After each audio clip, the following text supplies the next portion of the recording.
Le professeur Nguessa Oucho, coordonnateur national du projet Ozone, sera notre invité du jour. Dans La Parole est à vous, vos propositions pour garantir la prise en compte des préoccupations des PME et l'hygiène de vie dans santé au quotidien nous intéresse aujourd'hui avec Djenebou Karamoko. Avant le JDM, le journal du mondial, c'est bien sûr le grand format présenté par vous, Denise de la Fafiette. Bonjour. Bonjour Thierry Angeval, le 24 juillet prochain, ils seront situés sur leur sort.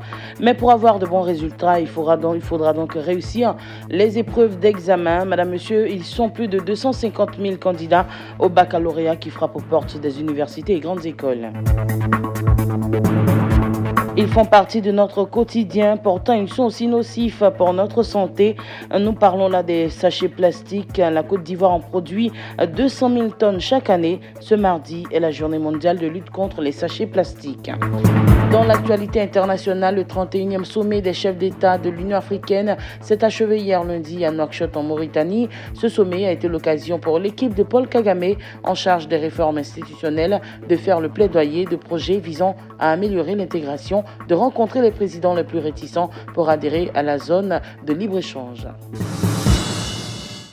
Et c'est le journal que vous suivez sur la radio numéro 1 sur l'info et le sport. Voici maintenant 35 ans que la Côte d'Ivoire et la Chine ont rétabli leurs relations. L'événement a été marqué le week-end dernier par une célébration à Pékin, une cérémonie qui a permis de revisiter les acquis de ces 35 années de coopération. Témoin pour Radio Côte d'Ivoire, Adama Bakayoko. La cérémonie s'est déroulée dans un luxueux hôtel situé en plein centre de Pékin. Les ressortissants ivoiriens vivant en Chine et plusieurs diplomates en mission ont fait le déplacement auprès des autres autorités chinoises. La cérémonie à laquelle a été également conviée la délégation des 23 journalistes ivoiriens actuellement en formation dans ce pays. Au menu, salut aux couleurs, prestations artistiques et allocutions. L'occasion fut belle pour l'ambassadeur de Côte d'Ivoire en Chine, Dousso Adama, de faire la promotion de la destination Côte d'Ivoire après avoir rappelé les nombreux acquis de cette coopération. On peut citer entre autres la construction du stade de Bimpé, l'hôpital de Gagnoa, le barrage de Soubré. Notons que 500 Ivoiriens vivent officiellement en Chine, en majorité des étudiants, mais on y trouve également des cadres bien introduits à l'image de ces ressortissants ivoiriens qui enseignent la robotique aux étudiants chinois et d'un autre Ivoirien adjoint au maire dans une ville chinoise. Les invités ont pu également déguster les mets ivoiriens et danser au son des musiques du pays grâce au groupe Soteka qui a fait le déplacement pour l'occasion. Adama Bakayoko, Pékin, Radio Côte d'Ivoire. Et retour en Côte d'Ivoire, la ministre de l'Éducation nationale a lancé hier les épreuves écrites du baccalauréat dans la commune de Cocody. Elle s'est rendue au lycée moderne de Cocody-en-Gré, puis au collège moderne du Plateau, où composent certains candidats handicapés, malvoyants, sourds-muets. Ils sont plus de 250 000 candidats qui composent au baccalauréat dans 8 séries et 16 options. Le compte rendu de Asta Sidibé. Le ministre de l'Éducation nationale est allé s'assurer du bon déroulement de l'examen du baccalauréat. Elle encourage les candidats et leur demande de se concentrer sur les sujets et éviter la fraude. Les examens de fin d'année doivent être considérés comme un devoir de classe. Première étape de cette visite, lycée moderne Cocody-en-Gré. Des candidats concentrés comme ceux d'ITES aux deux plateaux, des candidats au bac technique. Kwame Jean, élève en classe de terminale F2. Bon, le sujet, je le trouve bien. C'est abordable. Avec un peu de réflexion, on va pouvoir arriver à les traiter tranquillement. Mon nom est Kwame Jean, Noël Venceslas. Dans notre premier sujet, qui est le français, apparemment tout se passe bien. J'espère que ça va continuer comme ça pour la suite. Les candidats portant un handicap sont au nombre de 59 cette année et regroupés au Collège moderne du Plateau. Avec d'autres candidats, ils ont aussi reçu le soutien du ministre Kandia Camara. Je me nomme Cyril Matt Michael. Sujet de français, en tout cas, c'est vraiment abordable. On arrive à retrouver, qu'ils ont demandé dans les questions, on arrive à se retrouver à travers les tests. Aucun désagrément constaté, selon le chef de centre du Collège moderne du Plateau. Lida Pascal, mais chef de centre de cet établissement pour la circonstance. Nous avons reçu 717 candidats pour le bac cette année. La surveillance se fait parfaitement. Tous ceux qui ont été conviés à ce devoir-là ont répondu à l'appel. Le baccalauréat avec ses 256 476 candidats ferme la session des examens à grand tirage pour cette année 2018. Les résultats sont prévus pour le 24 juillet prochain. Écoutons à présent la ministre de l'Éducation nationale, Kandia Camara. L'examen du baccalauréat vient de commencer dans de bonnes conditions puisque nous avons procédé au lancement de la première épreuve qui est l'épreuve de français. Il faut dire que cette année, nous avons 256 452 candidats qui composent dans 415 centres sur toute l'étendue du territoire et nous sommes à la phase d'évaluation certificative. Et cela est important et surtout consciencieux, puisque je vous ai dit que l'année scolaire s'est déroulée dans de bonnes conditions. C'est parce que les élèves aussi ont été exemplaires cette année. Je souhaite que cela puisse se poursuivre. La ministre de l'Éducation nationale, Kandia Camara, est à Boaké. C'est au lycée TSF que le lancement des épreuves a eu lieu par le secrétaire général 1 de la préfecture Kone-Vakaba. Cette année, ils sont près de 13 000 à convoiter le sésame dans la région de Gbeke au niveau des 2 draines. On fait le point avec Patrick Nguessan-Mbois. Collège moderne TSF de Boaké, c'est par l'épreuve de français que le baccalauréat session 2018 a débuté ce lundi. Les candidats sont invités à considérer ces épreuves comme des devoirs de classe. Kone Vakaba, secrétaire général 1 de la préfecture de Boaké. Vous avez traversé le plus dur, 9 mois. Aujourd'hui, c'est la fin. Ne soyez pas stressés, donc nous comptons sur vous. Pour des résultats crédibles, le ministère de l'Éducation nationale, de l'enseignement technique et de la formation professionnelle a interdit les téléphones portables dans les centres de composition. Pongati Abraham, directeur régional de l'Éducation nationale, Boaké 1. Les textes sont formels et un arrêté a été pris. Tout candidat qui serait pris avec un téléphone portable sur lui dans le centre, il est expulsé du centre et il est mentionné sur sa copie fraude. Si dans ce centre tout se passe comme prévu, ce n'est pas le cas au collège Henri Poincaré. Ici, les candidats attendent toujours les surveillants avant le début des épreuves. Les autorités administratives et éducatives ont dû prendre des dispositions supplémentaires pour le début des épreuves dans ce centre. Pongati Abraham, Sanogo. Comme le collège Henri Poincaré est bien clôturé et fermé, nous avons donc interdit formellement que les élèves ne sortent et nous avons demandé au président du jury de lancer ces épreuves. La limite du temps pédagogique est raisonnable. Pour rappel, les épreuves écrites du baccalauréat session 2018 prennent fin le vendredi 6 juillet prochain. Patrick Nguessan-Mbois, Radio Boaké pour Radio Côte d'Ivoire. Et nous changeons maintenant de sujet. La traditionnelle cérémonie d'honneur au drapeau s'est déroulée hier lundi au siège de l'Union générale des travailleurs de Côte d'Ivoire, UGTCI. Une cérémonie qui se tient tous les premiers lundis de chaque mois pour réconcilier les populations avec les institutions de la République et également inciter les Ivoiriens au civisme et à la citoyenneté. Le ministre de la Promotion de la Jeunesse, de l'Emploi des Jeunes et du Service civique, on écoute maintenant Sidi Touré. À l'heure où nous appelons à un nouveau type d'Ivoirien consciencieux, responsable, solidaire et volontaire pour sa communauté et sa patrie, il convient d'intégrer à notre vision et à nos différentes initiatives les valeurs de civisme et de citoyenneté. En effet, de toutes les urgences légitimes auxquelles notre pays fait face ces derniers temps, la problématique de l'appropriation des valeurs civiques nous apparaît plus qu'indispensable. À cette étape de la vie de notre nation, où les acquis de notre jeune démocratie sont à certains moments mis à rude épreuve, la question du civisme mérite notre attention et nos soins. Après Sassandra, le conseil régional du Boclé a décidé de rencontrer les populations du 2e département que compte le conseil régional pour leur rendre compte de l'état des travaux exécutés grâce à la politique du président Alassane Ouattara et ainsi recueillir leurs préoccupations. Philippe Légré, président du conseil régional du Boclé, il est au micro de Sam Conan. Toutes ces réalisations, c'est grâce au président Ouattara. 1000 fois merci au président Ouattara et au premier ministre Amadou Gon Coulibaly et à son gouvernement. Et la région du Boclé doit pouvoir soutenir le président Ouattara et son gouvernement. Et notre région, je le dis, ne doit pas servir de base arrière à une opposition interne au président Ouattara. Nous devons soutenir le président Ouattara.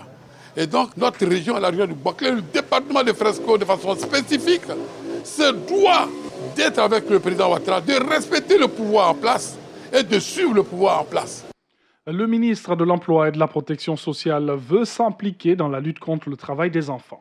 Une cérémonie a été organisée par le ministère autour du thème Génération, Sécurité et Santé dans le but d'assurer une éducation de qualité aux enfants jusqu'à la fin de la scolarité obligatoire. Écoutons Jean-Claude Kouassi, le ministre de l'Emploi et de la Protection sociale.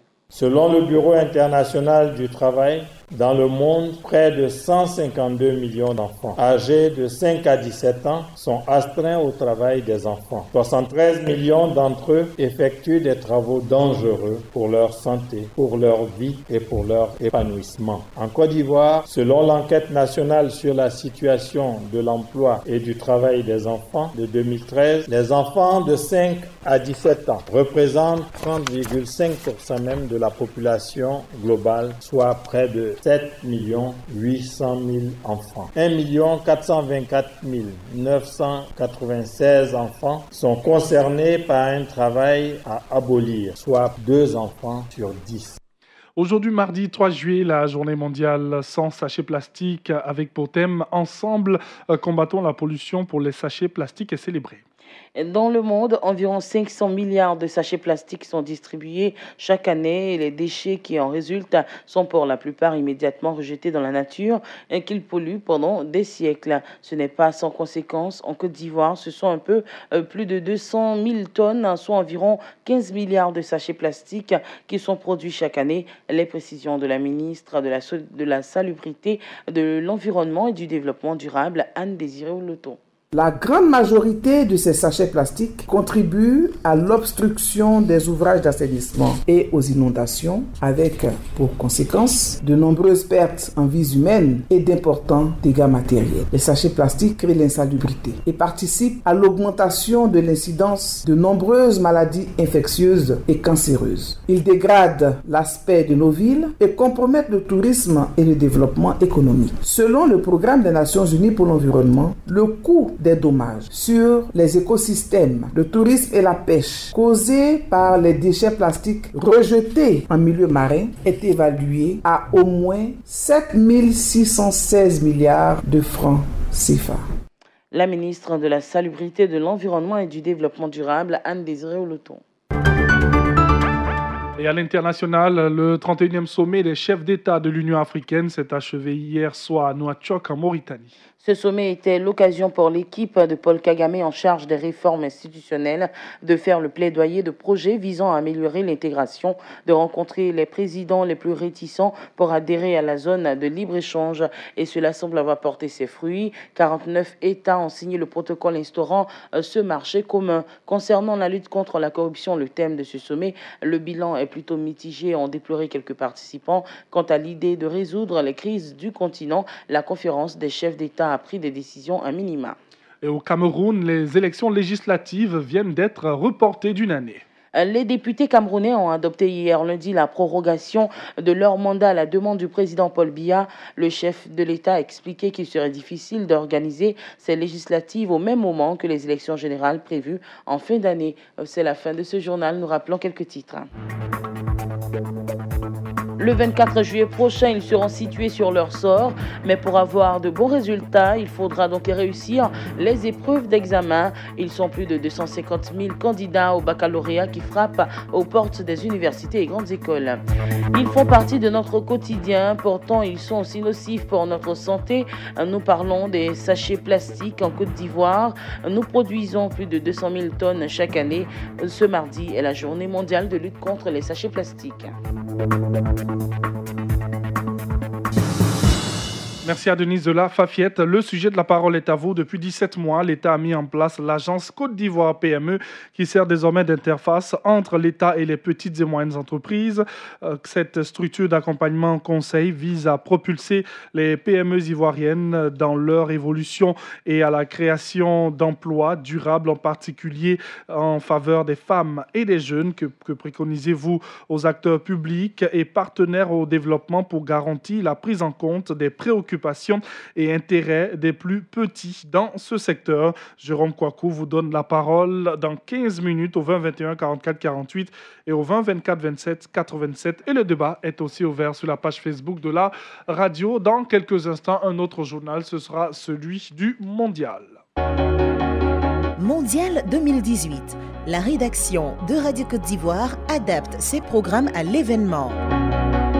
Programme des journaux, dimanche 1er juillet 2018. Le journal du soir à la mi-temps de Croatie-Danemark au lieu de 19h. Lundi 2 juillet, le journal du soir à la mi-temps de Belgique-Japon au lieu de 19h. Mardi 3 juillet, le journal du soir à la mi-temps de Colombie-Angleterre au lieu de 19h.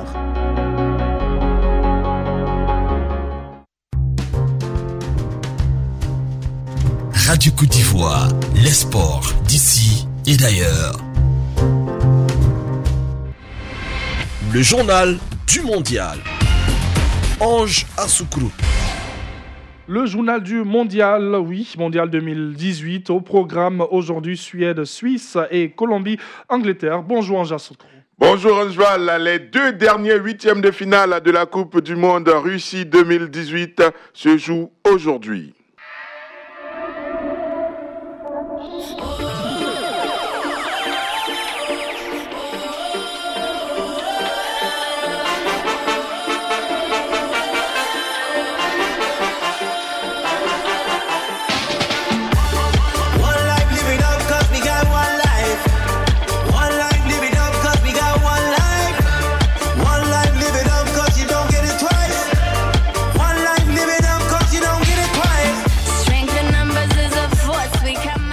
Les 2 derniers quarts de finalistes du mondial Russie 2018 seront connus aujourd'hui. Ce sera au terme des rencontres Suède-Suisse à 14h à Saint-Pétersbourg et Colombie-Angleterre à 18h à Moscou.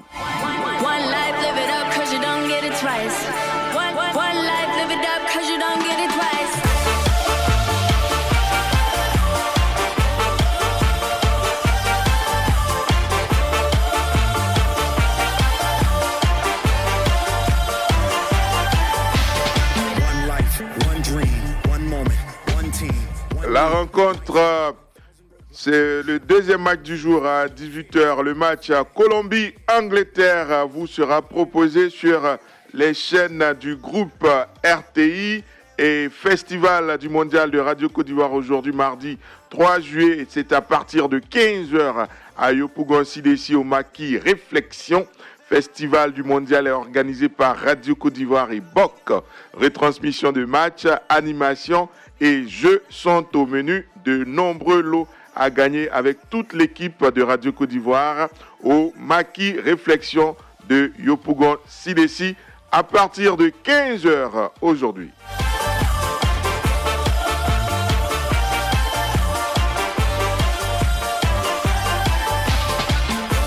Retour sur la journée d'hier. La Belgique a renversé le Japon 3-2. Les Diables Rouges étaient menés 2-0. Les Belges sont en quart de finale. Le Brésil s'est qualifié pour les quarts de finale en battant le Mexique 2-0 et affrontera la Belgique. Les 2 derniers huitièmes de finale se jouent donc aujourd'hui à 14h, Suède-Suisse, 18h, Colombie-Angleterre. Et les 2 vainqueurs de ces 2 oppositions se retrouveront en quart de finale.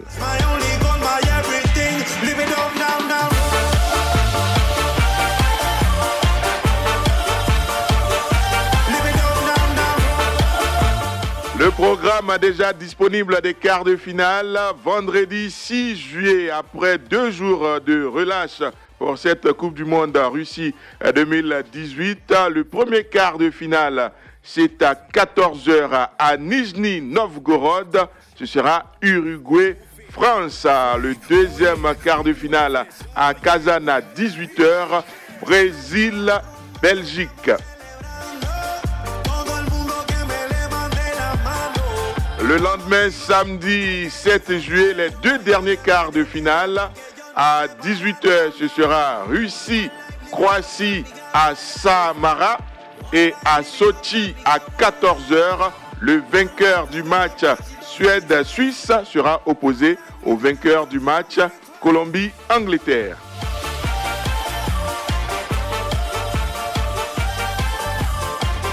Les demi-finales sont prévues pour le mardi 10 juillet, le mercredi 11 juillet.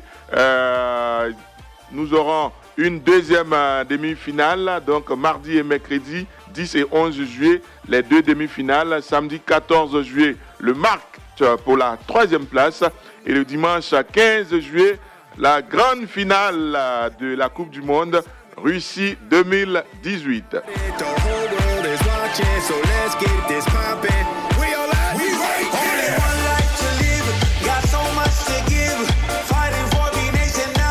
Au Maroc, la mise au point d'Hervé Renard après l'élimination du Maroc au premier tour du Mondial 2018. Plusieurs organes de presse marocaines indiquent que Hervé Renard pose des conditions pour continuer avec les Lions de l'Atlas. Sur les réseaux sociaux, Hervé Renard a révélé que contrairement à ce qui se dit, il n'a eu aucune réunion depuis la fin du parcours du Maroc. Il n'a donc pu exprimer aucune exigence particulière pour le futur. L'Algérie et l'Égypte sont toujours sur la piste de Renard et espèrent l'enrôler comme sélectionneur. Fin du journal du mondial pour ce matin, 7h20, la matinale de la Coupe du Monde et le prochain match donc à suivre sur les antennes de RTI, c'est Colombie-Angleterre à 18h.